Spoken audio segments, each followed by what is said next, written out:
Hello friends, welcome to the TN bankers YouTube channel. OICL AO உடைய exam level எப்படி இருக்கும்? All ticket இன்னும் வரலையே, எப்போ சார் வரும்? 10ஆம் தேதி எக்ஸாம் சொன்னாங்களே, ப்ரிப்பரேஷன் ஸ்ட்ராட்டஜி இந்த எக்ஸாம் எப்படி இருக்குன்னு ஒரு ஐடியா இல்ல.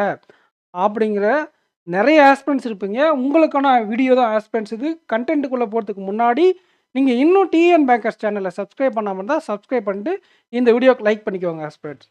ஓகே. எக்ஸாம் லெவல் எக்ஸாம் லெவலை பொறுத்தவரை உங்களுக்கு ஆர்ஆர்பி பிஓ விட கொஞ்சம் லைட்டாக அதிகமாகவும் ஐபிபிஎஸ் பிஓ ரேஞ்ச் வர இருக்கும். ஓகேங்களா? ஆர்ஆர்பி பிஓ ஆர்ஆர்பி பிஓலேருந்து ஐபிபிஎஸ் பிஓ வர உங்களுக்கு டிஃபிகல்ட் லெவல் இன் பிட்வீனில் இருக்கும். ஓகேங்களா? கிட்டத்தட்ட கஷ்டமாக கேட்டால் அந்த லெவலில் இருக்கும், ஈஸியாக கேட்டால் இதை விட கொஞ்சம் ஸ்லைட் அதிகமாக ஆர்ஆர்பிபியோட இருக்கும். இதுதான் எக்ஸாம் லெவல். என்ஐஎஸ்சிலேயோ எழுதியிருந்தீங்கன்னா அதுவும் இதுவும் ஒரே மாதிரி தான் இருக்கும் கொஸ்டின் பேப்பர் லெவல். ஓகேங்களா? எவ்வளோ மார்க் டார்கெட் பண்ணணும் அப்படிங்கிறதையும் நான் இந்த வீடியோவில் சொல்கிறேன் உங்களுக்கு. சரிங்களா? இப்போ எக்ஸாம் பேட்டர்ன் பொறுத்தவரை இப்போ இருந்த பிஓ பேட்டர்னில் பழைய பிஓ பேட்டர்ன் இல்லைனா ஒரு கிளர்க்குடைய ப்ரிலிம்ஸ் பேட்டர்னில் 35 question 35 mark, 35 question 35 mark reasoning ஆப்டிக்கு, இங்கிலீஷ்க்கு 30 கொஸ்டின் 30 மார்க். ஓகேங்களா? இதில் தான் எஸ்பிபிஓலும் ஐபிபிஎஸ்பிஓலும் சேஞ்ச் பண்ணிட்டாங்க.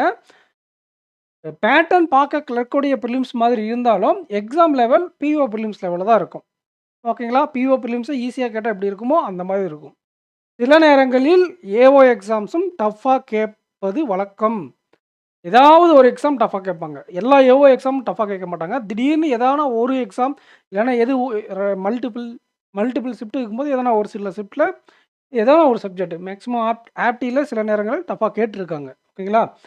நான் என்ஐஎஸ்சில் ஏஓ எழுதும்போது ஒரு வருஷம் ஈஸியாகவும் ஒரு வருஷம் நான் கஷ்டமாகவும் ஃபீல் பண்ணியிருக்கேன். உள்ள ஆவரேஜ் எல்லாம் கேட்டு கொஞ்சம் கால்குலேட்டிவாக இருந்துச்சு. 2021ன்னு நினைக்கிறேன். அப்போ கேட்ட ஏஓவில், அதுக்கப்புறம் அந்த ஏஓலாம் கொஞ்சம் அப்ரோச்சபிளாக தான் இருந்தது. ரைட்டு. இப்போ பேட்டர்ன் பார்த்துட்டோம். இப்போ 20 நிமிஷம் இருக்குது ஒவ்வொரு செக்ஷனுக்கும். கரெக்டுங்களா? செக்ஷனல் டைமிங் இருக்குது. மொத்தம் ஒவ்வொரு செக்ஷனுக்கும் 20 நிமிஷம் இருக்குது. அந்த 20 நிமிஷத்தில் நம்மளால் ஃபுல்லாக போடணுமா சார்?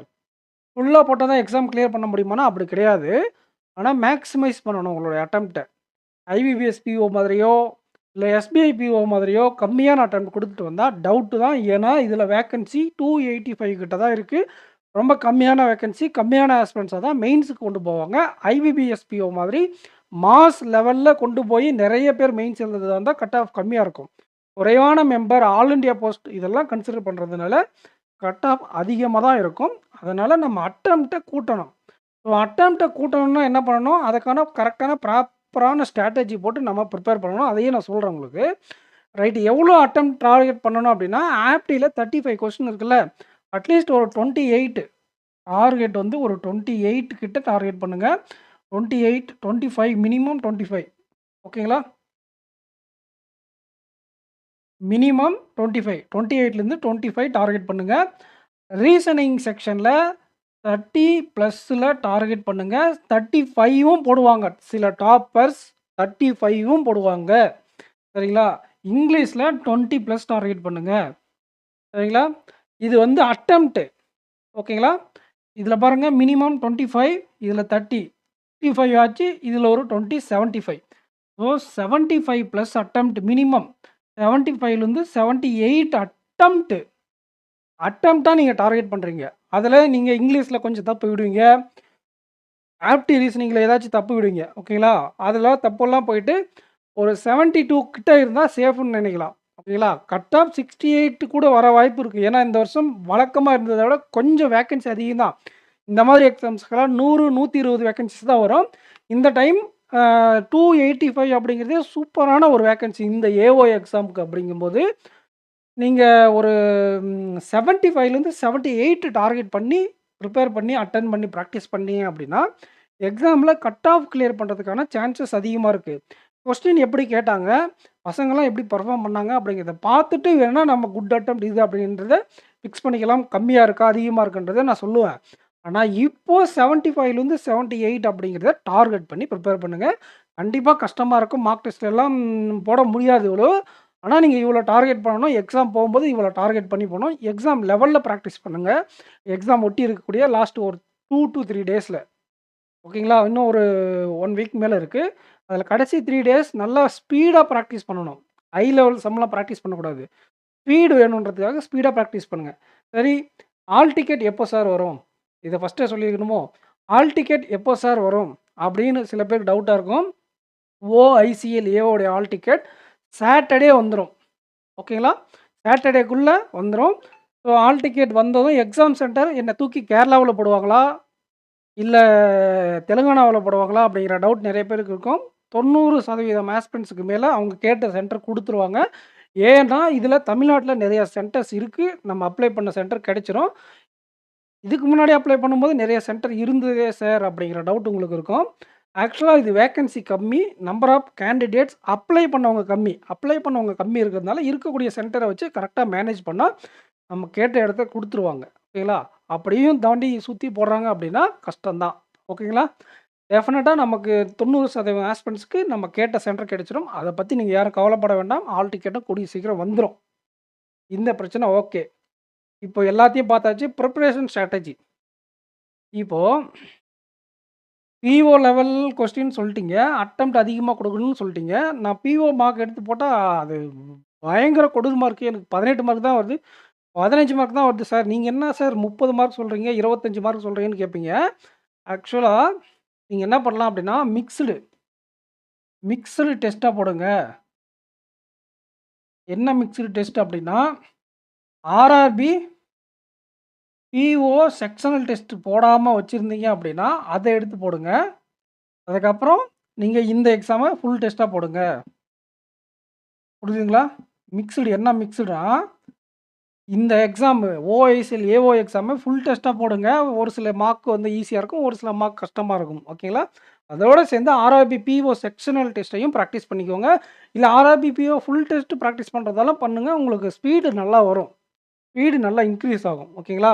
ஸ்பீடு பிராக்டிஸும் தேவை. அதே மாரி மார்க் பிராக்டிஸும் தேவை. கடைசி 10 டேஸ் அப்படிங்கிறதுனால. புரியுதுங்களா? இது ஒரு ஸ்ட்ராட்டஜி. என்னென்ன மாதிரி கொஸ்டின்ஸ் கேட்பாங்க? ஆப்டிட்யூட், ரீசனிங், இங்கிலீஷ்ல அப்படிங்கிறத இப்ப பார்ப்போமா? ஆப்டிட்யூட்ல என்ன பேட்டர்ன், எக்ஸ்பெக்டட் பேட்டர்ன் என்ன? என்னென்ன டாபிக் கேட்பாங்க? நம்ம எத சூஸ் பண்ணணும், எத ஸ்கிப் பண்ணணும் அப்படிங்கிறத பார்த்தா அதுக்கு தகுந்த மாதிரி இப்ப நீங்க ப்ரிப்பேர் பண்ண முடியும். ஓகேங்களா? இப்ப எது மோர் வெயிட்டேஜ் இருக்கோ அதுக்கு தான் நீங்க ப்ரிப்பரேஷன் குடுக்க முடியும்.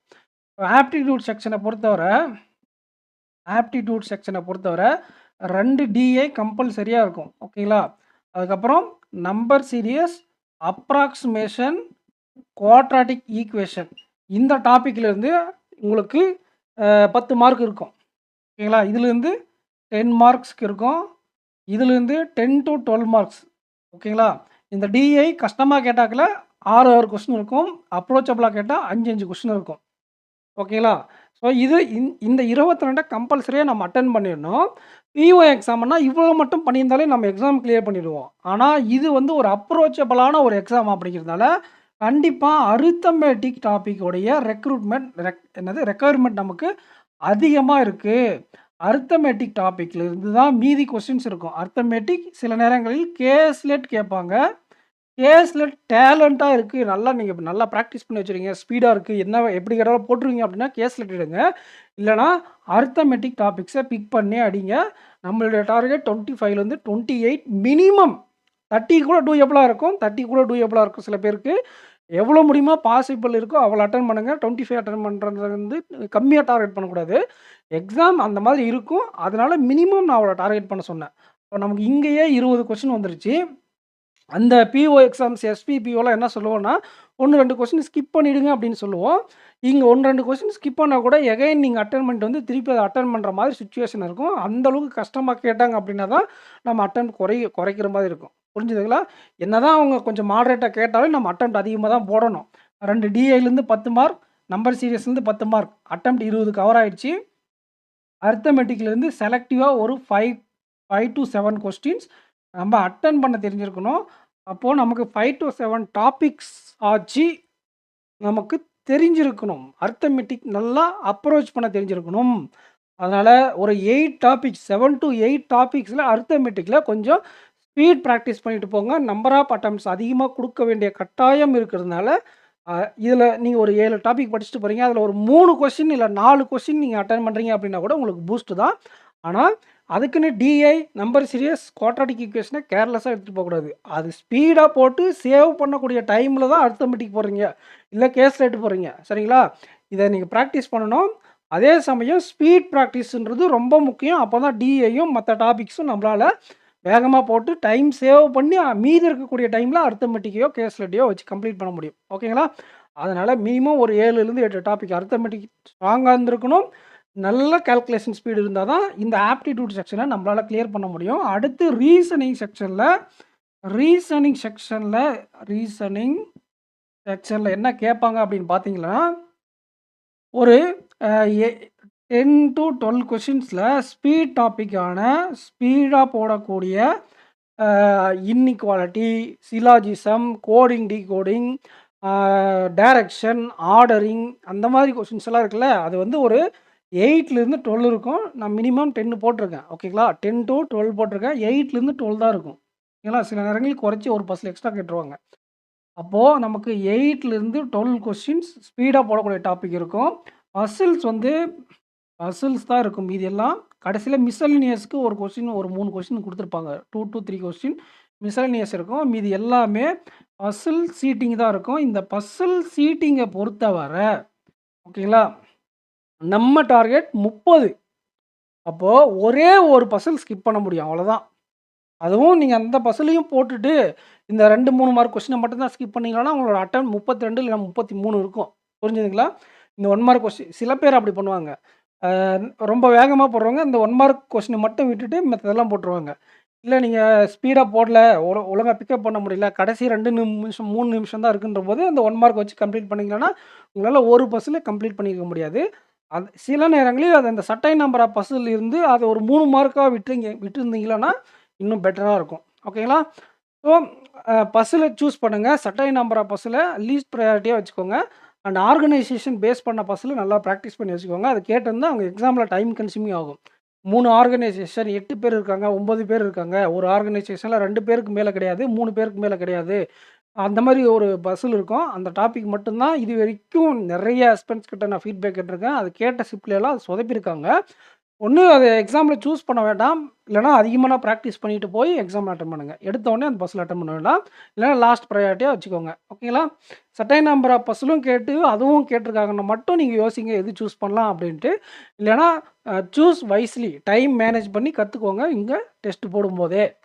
ரைட்டுங்களா? இங்கிலீஷ் செக்ஷன் இங்கிலீஷ் செக்ஷன பொறுத்தவர நான் என்ன சொல்றேன்னா, நான் ஓரளவே சொல்லிர்றேன். இங்க அப்ரோச்சபிளான கொஸ்டின்ஸ் தான் இருக்கும். கஷ்டமா இருக்காது. சில ஷிஃப்ட்ல பேராஜம்பிள் கேட்பாங்க. சில ஷிஃப்ட்ல என்ன பண்ணுவாங்க அப்படின்னா, அந்த சென்டென்ஸ் அரேஞ்ச்மென்ட் கேட்டுருவாங்க. சென்டென்ஸ் அரேஞ்ச்மென்ட் கேட்குற ஷிஃப்ட்ல பிரச்சனை கிடையாது நமக்கு. பேராஜம்பிள் கேட்குற ஷிஃப்ட்ல என்ன ஆகும்னா, பேராஜம்பிள கம்ப்ளீட் பண்ணவங்களுக்கு ஸ்கோர் எங்கேயோ போயிடும். பேராஜம்பிள தப்பா போட்டீங்கன்னா அப்படியே கீழ வந்துரும் ஸ்கோர். இல்ல அதுக்குன்னு எக்ஸாம் ஃபெயில் ஆயிருவீங்கன்னு அர்த்தம் கிடையாது. மத்த செக்ஷன்ல மார்க் அதிகமா வச்சு இதில இது 20 தான் நம்ம டார்கெட்டா பண்றோம். அப்படிங்கிறபோது 20லேருந்து 25 கூட எடுப்பாங்க. இங்கிலீஷ் டாப்பர்ஸ் 25 எடுத்துட்டு மத்ததுல லேக் ஆனா பிரச்சனை இல்ல. ஆவரேஜ் ஆஸ்பிரண்ட்ஸே நான் 20 அட்டெண்ட் பண்ண சொல்றேன். வழக்கமா 15 சொல்லுவோம். இது 20 அட்டெண்ட் பண்ண டார்கெட் பண்ண சொல்றேன். ஏன்னா, அப்பதான் நம்ம சேஃபா ஃபீல் பண்ண முடியும். அந்த பேரா ஜம்பிளுக்கும் சென்டென்ஸ் அரேஞ்ச்மென்ட்டுக்கும் உள்ள வித்தியாசம் தான் இங்க ரொம்ப முக்கியம். பேரா ஜம்பிள்ல ரொம்ப நேரம் உட்காரக்கூடாது. பேரா ஜம்பில உட்கார்ந்துட்டீங்க அப்படின்னா, என்ன நடக்கும்னா, ஃபர்ஸ்ட்டு அத எடுக்காதீங்க. வேர்டு ஸ்வாப்பு, மேட்ச் த காலம், சென்டென்ஸு அதான் அத பத்தி தான் பேசுறோம். அப்புறம் இந்த கிளாஸ் டெஸ்ட்டு, ஃபில்லர்ஸ் இதெல்லாம் அட்டெண்ட் பண்ணுங்க. அதுக்கப்புறம் பேரா ஜம்பிள் போங்க. பேரா ஜம்பிள்ல ஃபர்ஸ்ட்டு சென்டென்ஸ், லாஸ்ட் சென்டென்ஸ் சில நேரங்களில் ஈஸியா கண்டுபிடிச்சுருவோம். இன் பிட்வீன்ல ஒரு கன்ஃப்யூஷனான ஸ்டேட்மெண்ட் இருக்கு. இது ஃபர்ஸ்ட் வருமா? இது ஃபர்ஸ்ட் வருமா? இது ஃபர்ஸ்ட் வருமா? இது ஃபர்ஸ்ட் வருமான்னு உங்களால ஃபைண்ட் அவுட் பண்ண முடியல. ஒரு 2 டைம் பண்ணி ஒரு 2, 3 டைம் யோசிச்சு வரல அப்படின்னா, ஃபர்ஸ்ட்டும், லாஸ்ட்டும் கண்டுபிடிச்சீங்கல்ல, அத மட்டும் அட்டெண்ட் பண்ணிட்டு, நீங்க வந்து லாஸ்ட்ல ட்ரை பண்ணுங்க. ஏன்னா, இது கடைசி வரை உங்களால அந்த பேரா ஜம்பிள்ல அத அப்ரோச்சே பண்ண முடியாம போயிடும். அது கடைசியில ஒரு 5 மினிட்ஸ், 7 மினிட்ஸ் வேஸ்ட்டா போயிடும். அதுக்கப்புறம் என்ன பண்ணுவீங்கன்னா, ஏதோ ஒண்ணு இருக்குல்ல, அத அப்படி அட்டெண்ட் பண்ணிட்டு வந்துருவீங்க. அது வந்து பார்த்தா தப்பாயிடும். அதனால என்ன சொல்றேன் அப்படின்னா, பேரா ஜம்பிள பொறுத்தவரை கரெக்ட்டா உங்களுக்கு பிராக்டிஸ் பண்ணிட்டு போங்க ஃபர்ஸ்ட் ஆஃப் ஆல். பிராக்டிஸ் பண்ணிட்டு போய் அங்க கிராக் பண்ண முடிஞ்சா கிராக் பண்ணுங்க. இல்லன்னா அந்த ஃபர்ஸ்ட் லாஸ்ட் மட்டும் அட்டெண்ட் பண்ணிட்டு லாஸ்ட்டில் ட்ரை பண்ணுங்கள். அண்ட் அதே மாதிரி ஆர்ஸ்லேயும் ஒரு சில கொஸ்டின்ஸ்க்கு உங்களுக்கு டேரெக்டாக ஆன்சர் கிடைச்சிடும். ஒரு சில கொஸ்டின்ஸ்க்கு நீங்கள் எவ்வளோ தேடினாலும் ஆன்சர் கிடைக்காது. அந்த மாதிரி கொஸ்டின்ஸ்க்கு ரொம்ப நேரம் தேடி வேஸ்ட் பண்ண வேண்டாம். பின்னாடி ஒரு சில கொஸ்டின்ஸ் உங்களுக்கு தெரிஞ்சதாகவும் இருக்கும், ஈஸியாகவும் இருந்திருக்கும். அதை நீங்கள் விட்டுட்டு வந்துடுவீங்க. எந்த ஒரு கொஸ்டின்ஸ்க்கும் இங்கிலீஷ் செக்ஷனில் அதிகமான டைம் எடுக்க வேண்டாம் அப்படிங்கிறத நான் உங்களுக்கு சொல்லிக்கிறேன். ஏன்னா அதனால் உங்களுடைய ஓவரால் அட்டெம்ப்ட் குறையும். இந்த எக்ஸாமில் ஓவரால் அட்டெம்ப்ட் கம்மியாக இருந்தாக்கில் கொஞ்சம் மார்க் கம்மியாக நிறைய சான்சஸ் இருக்குது. Exam paper easy to moderate அப்படிங்கிறதுனால இங்கிலீஷ் செக்ஷனை பொறுத்தவரை மாடரேட்டுக்கு விட கம்மி தான் இருக்கும். அதனால் நீங்கள் எப்படியும் ஈஸியான கொஸ்டின்ஸ் தான் இருக்கும். ஒரு சில 1 ஆர் 2 கொஸ்டின் டஃப்பாக இருக்குது அப்படிங்கிற பட்சத்தில் நீங்கள் அதில் மட்டும் உக்காந்துக்கிட்டு மற்ற டாபிக்ஸை நீங்கள் பின்னாடி ஈஸியாக இருக்கிறத விட்டுட்டு வந்துடுவீங்க. அதனால தான் சொல்கிறேன், எந்த ஒரு கொஸ்டின்லையும் இங்கிலீஷில் அட்டெண்ட் பண்ணும்போது ரொம்ப எல்லா செக்ஷன்லையும் இதை ஃபாலோ பண்ணணும். முக்கியமாக இங்கிலீஷில் அந்த ஒரு சில குறிப்பிட்ட கொஸ்டின்ஸில் டைம் கன்சியூமிங் ஆகும். டைரெக்டாக இல்லாமல் இன்டைரக்டாக கேட்டிருப்பாங்க. உங்களால் ஃபைண்ட் அவுட் பண்ண முடிஞ்சால் ஃபைண்ட் அவுட் பண்ணிடுங்க. Better fine. ரொம்ப நேரம் டைம் வேஸ்ட் பண்ணுறீங்களா அப்படிங்கிறது மைண்டில் அவேர்னஸாக இருந்து இப்போ டெஸ்ட் போடும்போதே அதை ப்ராக்டிஸ் பண்ணிக்கோங்க. ஓகேங்களா? டெஸ்ட் போடும்போதே இப்போ நான் சொன்னது எல்லாத்தையும் ப்ராக்டிஸ் பண்ணிக்கோங்க. கண்டிப்பாக இந்த எக்ஸாம் அப்ரோச்சபிளாக தான் இருக்கும். மாடரேட் லெவலை விட அதிகமாக போகாது. மாடரேட்டை விட கம்மியாக தான் இருக்கும். ஓகேங்களா? அதை விட அதிகமாக போச்சுன்னா ஒன்றும் இல்லை, கட் ஆஃப் கம்மியாகிடும். எக்ஸாம் முடிச்ச உடனே கட் ஆஃப் வீடியோ போடுவேன். இன்னும் இந்த எக்ஸாமில் உங்களுக்கு வேறு ஏதாச்சும் டவுட் இருக்குது அப்படின்னா கமெண்ட் செக்ஷனில் கமெண்ட் பண்ணுங்கள். என்னென்ன கேட்பாங்க, எப்படி படிக்கணும், எப்படி அப்ரோச் பண்ணணும், எக்ஸாம் பேட்டர்ன் என்ன, ரிசல்ட் எப்போ வரும், ஆல் டிக்கெட் எப்போ வரும், all ticket and exam centre பிரச்சனை பற்றி பேசியிருக்கேன். எக்ஸாம் லெவல் என்ன இருக்குன்னு பேசியிருக்கேன். டைம் அலோகேஷன் பற்றி பேசிட்டேன். எல்லாத்தையும் பேசியாச்சு. ஏ டு செட் இந்த எக்ஸாம் பற்றி பேசாச்சு. ஓகேங்களா? சம்பளமும் அதிகமான சம்பளம் உள்ள எக்ஸாம் தான் இது. அதனால் கண்டிப்பாக ஹார்ட் ஒர்க் பண்ணுங்கள். அப்ளை பண்ணுங்க. யாரும் நம்ம வந்து டாப்பர் இல்லைன்னு விட்டுறாதீங்க. நிறைய பேரில் ஒரு சில பேர் பிகினர்ஸும் இந்த எக்ஸாமை சில டைம் கிளியர் பண்ணுவாங்க. அது உங்களுடைய லக் இருந்தால் நீங்களும் கிளியர் பண்ண அதிகமான சான்சஸ் இருக்குது. நீங்கள் பேங்க் எக்ஸாமை விட பல மடங்கு பெட்டர் இன்சென்டிவ்ஸ் ஏவோ அப்படிங்கிறது. அதனால் ஃபுல் எஃபர்ட் போட்டு படிங்க. ஆர்ஆர்பி கிளர்க்கு மெயின்ஸுக்கும் நீங்கள் இதில் பண்ணக்கூடிய ப்ராக்டிஸ் யூஸ் ஆகும் அப்படிங்கிறத சொல்லிவிட்டு இந்த வீடியோவை முடிச்சுக்கிறேன். நம்ம 3 சேனல் சப்ஸ்கிரைப் பண்ணாமல் இருந்தால் சப்ஸ்கிரைப் பண்ணிக்கோங்க. இந்த வீடியோக்கு லைக் பண்ணிக்கோங்க. 3 சேனல்னால் நம்மளோட ஃப்ரெண்டு வேணாமதும் ஒரு சேனல் இருக்குது, அதையும் சப்ஸ்கிரைப் பண்ணிக்கோங்க. அண்ட் இந்த வீடியோக்கு லைக் பண்ணிவிட்டு முக்கியமாக உங்கள் ஃப்ரெண்ட்ஸ்க்கு டிஎன் பேங்கர்ஸ் அப்படிங்கிற ஒரு சேனல் இருக்குது. ஸோ உங்களுக்கு பேங்கிங் எக்ஸாமுக்கு தேவையான ஸ்ட்ராட்டஜி, கண்டென்ட் அண்டு ஹெல்ப்ஃபுல்லான வீடியோ உங்களுக்கு ஹெல்ப்ஃபுல்லாக ஃபீல் பண்ணீங்க அப்படின்னா உங்கள் ஃப்ரெண்ட்ஸுக்கு ஷேர் பண்ணிவிடுங்க ஃப்ரெண்ட்ஸ். அந்த வீடியோக்கு லைக் பண்ணுங்கள் முக்கியமாக. நெக்ஸ்ட் வீடியோவில் மீட் பண்ணலாம். தேங்க்யூ.